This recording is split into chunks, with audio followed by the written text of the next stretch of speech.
Hey everyone, आज हम बात करेंगे एंटी एपिलेप्टिक ड्रग्स के बारे में। फार्मेकोलॉजी में आपको बहुत ही सिंपल तरीके से यहाँ पे आपको पढ़ा दूंगा। एंटी एपिलेप्टिक ड्रग्स आपको पूरी तरीके से इस वीडियो के बाद अच्छे से समझ में आ जाएंगी। बस वीडियो में मेरे साथ बने रहिएगा और वीडियो पसंद आए तो प्लीज़ ज़रूर कमेंट करके जाइए, क्योंकि आपके कमेंट से हमें मोटिवेशन मिलता है। तो स्टार्ट करते हैं आज का लेक्चर। सबसे पहले हम बात करते हैं एपिलेप्सी के बारे में। जब हम कोई ड्रग पढ़ते हैं, सबसे पहले हमें उस डिजीज़ के बारे में थोड़ा पता होना चाहिए। Anti epileptic drugs, anti epileptic मतलब जो एपिलेप्सी को खत्म करती हैं, ठीक है, या एपिलेप्सी में दी जाती है। तो सबसे पहले हमें पढ़ना होगा एपिलेप्सी क्या होता है। एपिलेप्सी बेसिकली एक न्यूरोलॉजिकल डिसऑर्डर होता है, जिसमें क्या होता है, जो भी हमारा पेशेंट है उसको क्या आते हैं, सीजर्स आते हैं, ठीक है। तो उसको हम क्या कहते हैं, एपिलेप्सी कहते हैं। ये एक न्यूरोलॉजिकल डिसऑर्डर होता है। तो epilepsy is a neurological disorder in which brain activity become disrupted. जो ब्रेन की एक्टिविटी है वो क्या हो जाती है, डिस्टर्ब हो जाती है, डिसरप्ट हो जाती है, जिसकी वजह से क्या आते हैं, सीजर्स आते हैं। और often complain by episodes of unconsciousness. तो यहाँ पे अनकॉन्शियसनेस भी देखने को मिलती है। तो ठीक है, अब देखो मैंने कहा कि एपिलेप्सी एक बीमारी है और सीजर क्या है, एक सिम्टम। तो एपिलेप्सी की अगर बात करते हैं तो ये क्रॉनिक डिसऑर्डर होता है आपका ब्रेन फंक्शन का, जिसमें आपको क्या देखने को मिलता है, रिकरेंट सीजर्स यहाँ पे देखने को मिलते हैं, ठीक है। लेकिन अगर हम बात करते हैं सीजर्स के बारे में, तो सीजर्स क्या होते हैं, ट्रांजिशनल अल्टरेशन होता है बिहेवियर में। किसकी वजह से, due to the disorder firing group of neurons. तो यहाँ पे जो आपका न्यूरॉन्स है वो कैसे वर्क करते हैं, वहाँ पे जैसे फायर होता है ना, तो इस तरह से वर्क करते हैं आपके न्यूरॉन्स। तो इस वजह से क्या होता है कि आपको सीजर देखने को मिलता है। मतलब जो आपके न्यूरॉन्स हैं, न्यूरल एक्टिविटी है, वो क्या हो जाती है, यहाँ पे डिस्टर्ब हो जाती है। तो उसकी वजह से क्या देखने को मिलता है, हमें सीजर देखने को मिलता है। मतलब जो बिहेवियर है ह्यूमन का, उसमें वहाँ पे चेंजेस देखने को मिलते हैं। अब हम बात करते हैं टाइप ऑफ सीजर्स के बारे में। तो दो टाइप के सीजर होते हैं। पहला होता है पार्शियल सीजर और दूसरा होता है हमारा जनरलाइज सीजर। पार्शियल सीजर को फर्दर हम तीन कैटेगरी में क्लासिफाई करते हैं। सिंपल पार्शियल सीजर, दूसरा होता है कॉम्प्लेक्स पार्शियल सीजर और तीसरा होता है पार्शियल विद सेकेंडरी जनरलाइज। इसके बाद हम बात करते हैं जनरलाइज सीजर। तो इसको भी हमने चार कैटेगरी में क्लासिफाई किया है। Generalise tonic clonic seizures, absence seizures, atonic seizures और मायोक्लोनिक सीजर्स क्या होते हैं, ये भी हम बात करेंगे। तो सबसे पहले हम बात करते हैं सिंपल सीजर्स के बारे में, जिसको हम एसपीएस के नाम से जानते हैं या फिर कॉर्टिकल फोकल एपिलेप्सी के नाम से भी जानते हैं। ये जो एपिलेप्सी के जो सीजर्स होते हैं पार्शियल सीजर में, सिंपल पार्शियल सीजर, ये केवल 30 सेकंड से 60 सेकंड तक आपको यहाँ पे इसका फेज देखने को मिलता है। यहाँ पे अकर होता है विदाउट लॉस ऑफ कॉन्शियसनेस। यहाँ पे जो भी पेशेंट है हमारा, वो कॉन्शियसनेस उसकी लॉस नहीं होती है, वो कॉन्शियस रहता है, लेकिन उसको सीजर्स देखने को मिलते हैं। Confined to muscular localise secondary disturbance. तो क्या होगा, एक पर्टिकुलर लोकलाइज एरिया पे ही यहाँ पे सीजर्स देखने को मिलते हैं, ठीक है। अब हम बात करते हैं दूसरा type, complex partial seizure. Complex partial seizure में किसकी, या इसको हम टेम्पोरल लोब एपिलेप्सी के नाम से भी जानते हैं। क्यों, क्योंकि जो आपका टेम्पोरल लोब होता है ब्रेन का, उसके इफेक्ट होने की वजह से या उसमें डिस्टरबेंस होने की वजह से आपको ये सीजर्स देखने को मिलते हैं। और ये सीजर बेसिकली लास्ट मतलब रहता है 1 से 2 मिनट तक। और यहाँ पे क्या होता है, इन अनकॉन्शियसनेस का भी इम्पेयरमेंट होता है। मतलब जो पेशेंट है उसको कॉन्शियस बिल्कुल भी नहीं होता, उसको पता नहीं होता कुछ भी। और ये मोस्ट कॉमन टाइप के सीजर देखने को मिलता है। इसके बाद तीसरा सीजर होता है partial with secondary generalise scissor.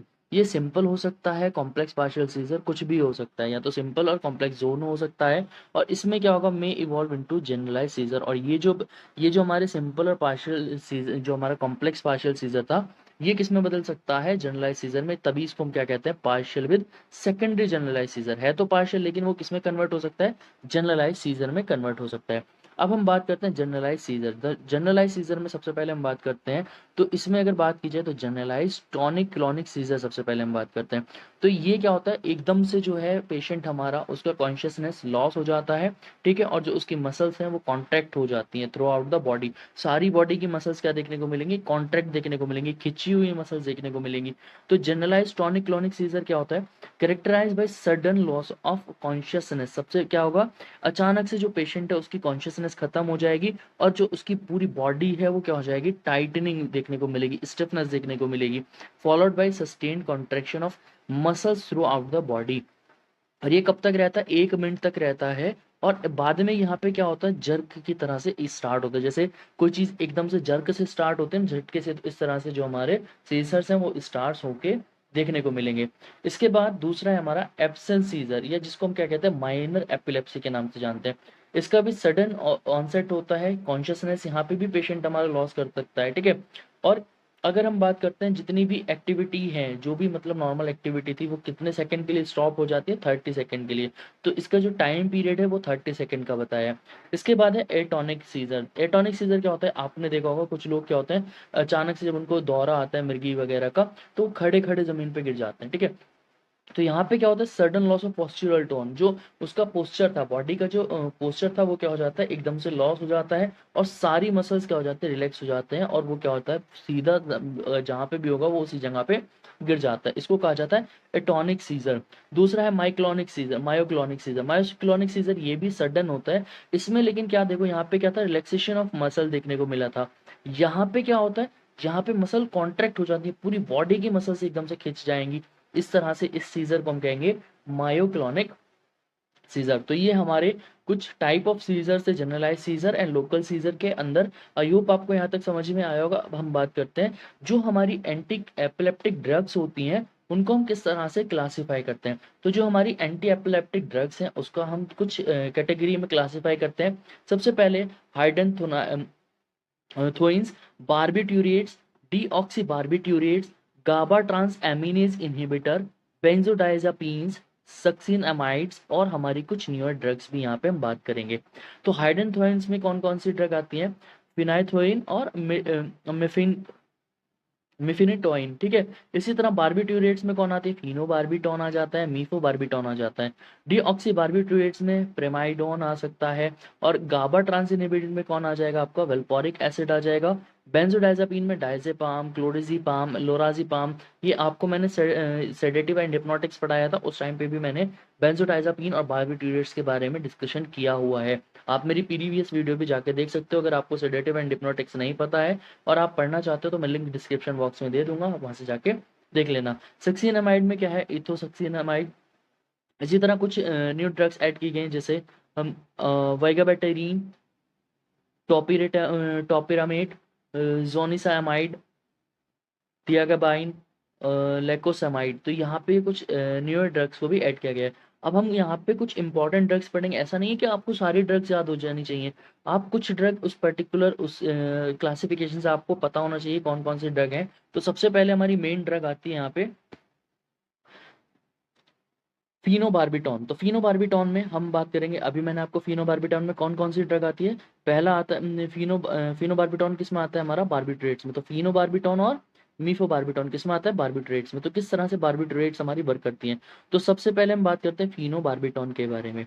तो फिनोबार्बिटॉन सबसे पहली इफेक्टिव एंटी एपिलेप्टिक ड्रग है जो वाइडली यूज की जाती है, सबसे चीपेस्ट है, और सबसे लेस टॉक्सिक हमारी एंटी एपिलेप्टिक ड्रग कौन सी है, फिनोबार्बिटॉन।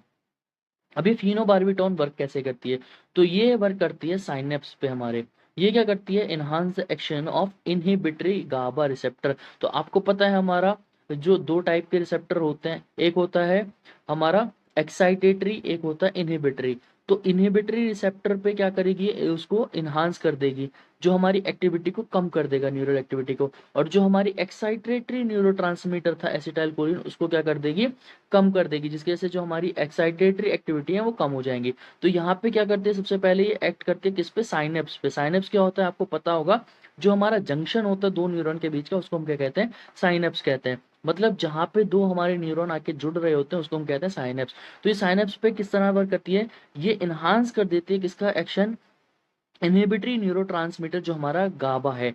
और किसका एक्शन सुप्रेस कर देती है, सुप्रेस कर देती है एक्साइटेटरी न्यूरोट्रांसमीटर यानी कि हमारा एसिटाइल कोलिन। और हमारे ओपन कर देती है कैल्शियम आयन चैनल को, जिसकी वजह से क्या हो जाता है, जो हमारा सीजर्स है वो हमारे स्टॉप हो जाते हैं या रुक जाते हैं। अब हम बात करते हैं यूजेस कहाँ पे देखने को मिलता है। तो इसका यूज कहाँ पे देखने को मिलता है, जनरलाइज टॉनिक क्लॉनिक सीजर में और पार्शियल सीजर में, यहाँ पे इसका यूज देखने को मिलता है। फार्मेकोकाइनेटिक्स की बात की जाए तो इसका एब्जॉर्प्शन ऑरली होता है, और 50% किस पे बाउंड कर जाती है, आपके प्लाज्मा प्रोटीन में। इसका मेटाबोलाइज कहाँ होगा, लीवर में ही होगा, और एक्सक्रीट आपका यूरिन के थ्रू कर जाती है। अगर हम एडवर्स इफेक्ट की बात करते हैं, तो कभी कभी सेडेटिव की तरह वर्क करने लगती है, मिगैलोब्लास्टिक एनीमिया कॉज कर सकती है, उस्टी मलेशिया कॉज कर सकती है, एटेक्सिया कॉज कर सकती है, और स्किन में रैशेस वगैरह देखने को मिल सकते हैं। डोज की बात करते हैं तो 60 mg आप दे सकते हो ओडी या टीडीएस, ठीक है। 3 से 5 mg पर केजी आप चिल्ड्रन में दे सकते हो। और यहाँ पे मेंटेनेंस डोज जो बताइए वो कितनी है, 60 mg से पर डे। ठीक है, इसके बाद है हमारा हाइडेन टोइंस। तो हाइडेन टोइंस में सबसे पहले कौन सी इंपॉर्टेंट ड्रग है हमारा, फिनाइटोइन। तो फिनाइटोइन की अगर बात करें तो सबसे ज्यादा इफेक्टिव है हमारी जनरलाइज टॉनिक क्लॉनिक सीजर और पार्शियल सीजर में।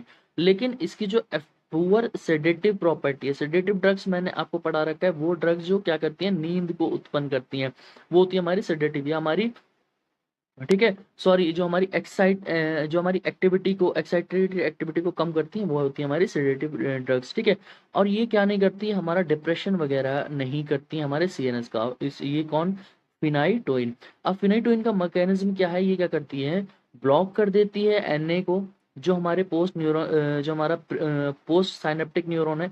आपको पता है इस तरह से जो हमारा न्यूरॉन होता है, ये जो हमारा न्यूरो मस्कुलर जंक्शन है, इसको हम कहते हैं साइनेप्स। ये ऊपर वाला होता है प्री साइनेप्टिक और दूसरा होता है पोस्ट साइनेप्टिक। तो ये क्या कर देती है, ब्लॉक कर देती है एनए चैनल को, जिसकी क्या करती है, पोस्ट साइनेप्टिक न्यूरॉन में। और जिसकी वजह से क्या होता है, जो हमारा एक्शन पोटेंशियल है न्यूरॉन का, वो रिड्यूस हो जाता है, और जो हमारे पास जो सीजर्स हैं वो वहाँ पे स्टॉप हो जाते हैं। अगर हम बात करते हैं यूज कहाँ पे, अभी मैंने आपको बताया जनरलाइज टॉनिक क्लॉनिक सीजर में सबसे बेस्ट है। ठीक है, पार्शियल सीजर में, स्टेटस एपिलेप्टिक में, कार्डिक एरिथमिस में, इस सब जगह इसका यूज देखने को मिलता है। अगर हम साइड इफेक्ट की बात करते हैं तो गम हाइपरट्रॉफी, तो जो आपके मसूड़े हैं उसमें स्वेलिंग वगैरह या वहाँ पे एनलार्जमेंट देखने को मिल सकता है। Megaloblastic anaemia, osteomalacia, hypersensitivity reactions वगैरह देखने को मिल सकती हैं। डोज कितनी है, 100 mg बीडी तक दे सकते हो। मैक्सिमम डोज आप दिन में 400 mg तक दे सकते हो। 4 to 5 mg पर केजी चिल्ड्रंस में इसकी डोज यहाँ पे बताई गई है। इसके बाद हम बात करते हैं बेंजोडाइजापीन। तो बेंजोडाइजापीन मैं पहले भी पढ़ा चुका हूँ, जिसमें कौन कौन से आते हैं, डाइजीपाम, क्लोराजीपाम, लोराजीपाम, एल्प्राजोलाम। ठीक है, तो यहाँ पे डाइजीपाम में बात करें तो इसकी एंटी कन्वल्जेंट एक्टिविटी है, but not use for the long term therapy due to rapid development of tolerance of anti epileptic and it promote sedative action. तो इसका लंबे समय तक हम यूज नहीं करते, क्यों, क्योंकि ये कैसी होती है, सेडेटिव होती है। और अगर हम बात करते हैं ड्रग ऑफ चॉइस होते किसमें, कन्वर्जन्स में, यहाँ पे ड्रग ऑफ चॉइस माना गया हमारा डाइजेपाम को। इसी तरह अगर हम बात करते हैं लोराजीपाम के बारे में, तो better drug than your diazepam. इसके क्या होता है, lesser local thrombophlebitic complication देखने को मिलते हैं। मतलब ये हमारे ज़्यादा जो ब्लड है उसमें हार्मफुल इफेक्ट नहीं कॉज करता है। मोर सस्टेन्ड एक्शन देखने को मिलता है। और इसकी जो डोज बताई गई है वो है 0.1 mg पर केजी, और अगर आईवी दे रहे हो 2 mg पर, लेस देन 2 mg पर मिनट के रेट पे दी जाती है। अगर हम बात करते हैं क्लोनाजीपाम के बारे में, तो पोटेंट एंटी एपिलेप्टिक ड्रग है, जो काहे में दी जाती है, आपके एब्सेंस सीजर में दी जाती है। ठीक है, माइक्लोनिक सीजर में दी जाती है, और आपके एल्केनेटिक एपिलेप्सी में भी दी जाती है। अगर हम बात करते हैं इसके साइड इफेक्ट्स में, तो क्या हो सकता है, सेडेशन देखने को मिल सकता है, डलनेस देखने को मिल सकती है, लैक ऑफ कंसंट्रेशन या बिहेवियरल एबनॉर्मेलिटीज यहाँ पे देखने को मिल सकती हैं। डोज की बात करते हैं, 0.5 mg टू 5 mg TDS तक आप दे सकते हो एडल्ट में, और 0.02 टू 0.2 mg पर केजी आप दे सकते हो चाइल्ड में। अब इसके बाद हम बात करते हैं बेंजोडाइजापीन के बारे में। तो बेंजोडाइजापीन में क्या आ जाता है, क्लोराजाप क्लोबाजाम आ जाता है आपका हमारा। ठीक है, तो यहाँ पे अगर हम बात करते हैं बेंजोडाइजापीन में, एक सेकेंड,